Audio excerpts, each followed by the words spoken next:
सोचिए, भारत के दो सबसे अहम शहरों के बीच का सफर हमेशा हमेशा के लिए बदलने वाला है। ये एक ऐसा बदलाव है जो हमारे समय और दूरी को देखने के नजरिए को ही बदल के रख देगा। जी हाँ, सिर्फ 2.5 घंटे।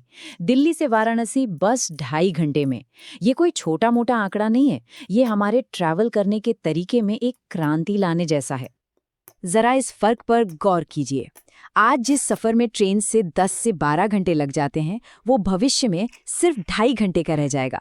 मतलब ये वाकई एक बहुत बड़ी, एक जबरदस्त छलांग है।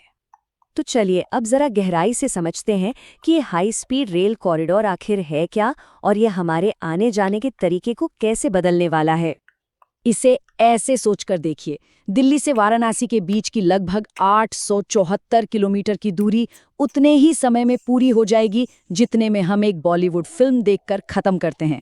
यही तो इस प्रोजेक्ट की असली ताकत है। और हाँ, ये कोई एक अकेला प्रोजेक्ट नहीं है। ये एक बहुत बड़ी राष्ट्रीय योजना का हिस्सा है जिसका मकसद पूरे देश के रेल नेटवर्क को एक नया, मॉडर्न रूप देना है। इस बड़ी और महत्वाकांक्षी योजना की घोषणा खुद वित्त मंत्री निर्मला सीतारमण ने केंद्रीय बजट 2026-27 में की थी। तो इससे ये साफ हो जाता है कि ये सरकार की अहम प्राथमिकताओं में से एक है। ये जो दिल्ली वाराणसी रूट है ना, ये उन 7 नए हाई स्पीड रेल कॉरिडोर्स में से बस एक है जिनकी घोषणा की गई है। ये पूरे भारत में कनेक्टिविटी को बदलने की एक बहुत बड़ी योजना का हिस्सा है। तो आखिर क्या चीज़ इस ट्रेन और इस कॉरिडोर को इतना खास बनाती है?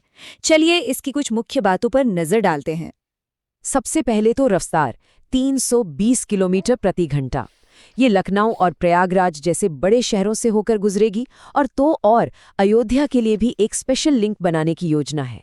और सबसे जरूरी बात, इस रूट का सर्वे का काम पूरा हो चुका है। इसकी इंजीनियरिंग भी आप देखिए कितनी मॉडर्न होगी।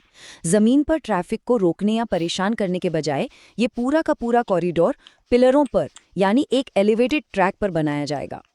ये सिर्फ रफ्तार की कहानी नहीं है, बल्कि आराम का भी पूरा ख्याल रखा गया है।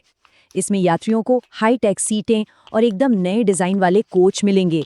मतलब एक ऐसा अनुभव जो इस बुलेट जैसी स्पीड की यात्रा के लिए बिल्कुल फिट बैठे। लेकिन इस प्रोजेक्ट का असर सिर्फ तेज सफर तक ही नहीं रहने वाला। इसका प्रभाव हमारी अर्थव्यवस्था और हमारे समाज पर कहीं ज्यादा गहरा होने वाला है।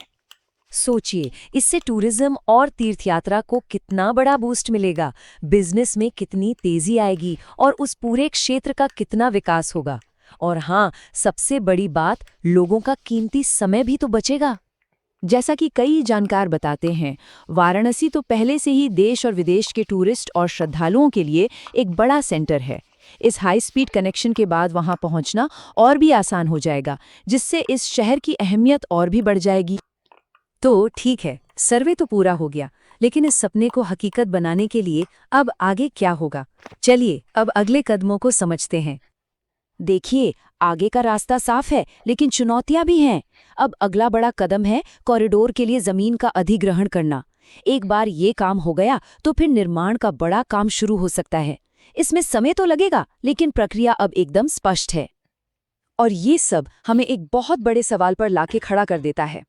जब ये सारे कॉरिडोर बनकर तैयार हो जाएंगे, तो ये हाई स्पीड नेटवर्क भारत में यात्रा, व्यापार और हमारे आपसी जुड़ाव के भविष्य को किस तरह से एक नया आकार देगा, इसके बारे में सोचना ही अपने आप में बहुत रोमांचक है।